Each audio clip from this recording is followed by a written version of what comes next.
Question number 7 में क्या दिया हुआ है, A B C is a right triangle जिसकी एंगल ए 90 डिग्री है। एंगल ए ये 90 डिग्री है और A B equal to A C के है। इसने पूछा है find angle B and angle C. हमें एंगल बी और एंगल सी निकालना है। अब ये देखिए, जिस ट्रायंगल की दो साइड इक्वल हो तो उनके अपोजिट साइड के एंगल, इस साइड का अपोजिट साइड एंगल ये हुआ, इस साइड का अपोजिट साइड एंगल ये हुआ, तो ये दोनों एंगल इक्वल होते हैं। सॉल्व करते हैं इसको। इसमें दिया हुआ क्या है, A B equal to A C given है और हमें क्या फाइंड करना है, find angle B and angle C. ये हमें फाइंड करना है। बोला A B and A C equal है, तो ए बी के सामने का एंगल क्या बन रहा है, सी, और ए सी के सामने का एंगल बन रहा है बी। ये भी दोनों आपस में इक्वल होंगे। Angle C equal to angle B. Reason angle opposite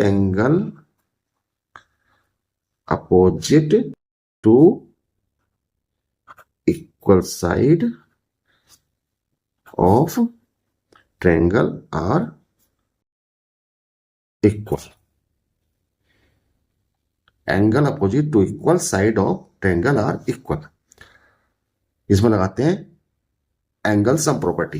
angle sum property क्या होती है, एंगल सम प्रॉपर्टी होती क्या है, किसी भी ट्रायंगल के इंटीरियर तीनों एंगल का सम 180 होता है। तो इसमें लिखते हैं हम angle A plus angle B plus angle C equal to 180 degree. ठीक।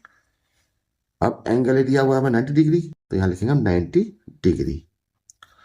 और ये देखिए आप, angle C equal to angle B दिया हुआ है, तो एंगल बी की जगह सी लिख दीजिए या सी की जगह बी लिख लीजिए। तो यानी कि angle B plus angle B equal to 180 degree. Angle B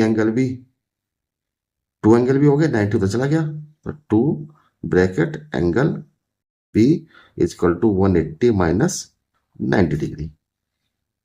तो 2 bracket angle B equal to 90 degree.